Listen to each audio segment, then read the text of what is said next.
Hello and welcome back to Core Finance for the third and final video today with Mike van Dulken, who is the Head of Research at Accendo Markets. And we're looking now at the FTSE. And in our previous video, we were talking about the correlation with the pound, certainly the pound and the dollar, versus the FTSE, and any kind of strength in the pound is negative for the FTSE. But just looking at the FTSE alone, it's been stuck in a fairly tight range, and with the key level, the 7,400 being trading above that this morning.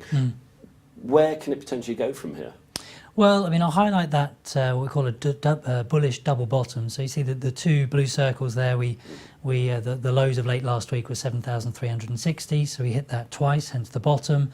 Now, when we broke above 7,380, that gave us albeit a very small 20-point range, which we've replicated to the upside, and indeed we've gone further. So we've gone 7,380 to 400, and we've inched above that. So right now, and importantly, we've cleared that trend of falling highs that goes all the way back to the beginning of September. So right now, the key level to be looking at is 7,440, which has pretty much been the resistance going all the way back into early August, intersects actually back into July. And then, of course, the highs of earlier this month at 7,460. If we can get above those, then the door's open to getting back to their 7,560, and of course the record highs of 7,600. Of interest is the fact that the pound's actually trading a bit stronger. Normally that would be seen as a hindrance for the FTSE, but I think the fact that we've had such a sideways range for so many weeks now, and the geopolitics and hindered risk appetite for so long, it could well be that some of that's just unwinding. So the correlation maybe doesn't prove such a problem for the index as it might do. That said, as we said in the earlier slide, if we start seeing a sterling dollar like 135, that could start turning sentiment towards the index the other way again. So we've got a couple of hurdles to beat there for the FTSE. It's nice to see that geopolitics didn't get too crazy over the weekend.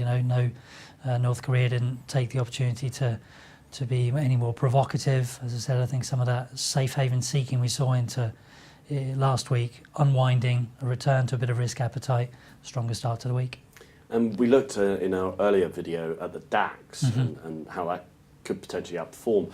At the moment, should traders be focusing on the FTSE or the DAX, given a choice? The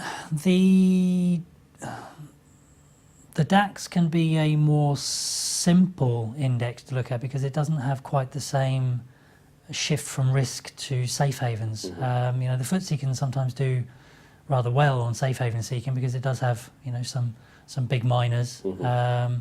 The DAX is still very FX sensitive. Whether the euro is strengthening, its exporters benefit from a weaker euro and hindered from a stronger one. That said, it is quite financial heavy. It's very autos heavy. So it depends which way the wind's blowing on any particular sector. But at the moment, I would say that it is perhaps offering the clearer technical signal with that breakout, whereas the FTSE, it may just have 20 points upside before it finds another hurdle. A bit of a false dawn maybe, and we're stuck back in that range. We've got further to wait for the FTSE, whereas the DAX is maybe already giving us an interesting signal. Understood, but lots to look out for certainly in September now, and hopefully we can break out of these ranges. Mike, thanks very much for joining us today. Thank you.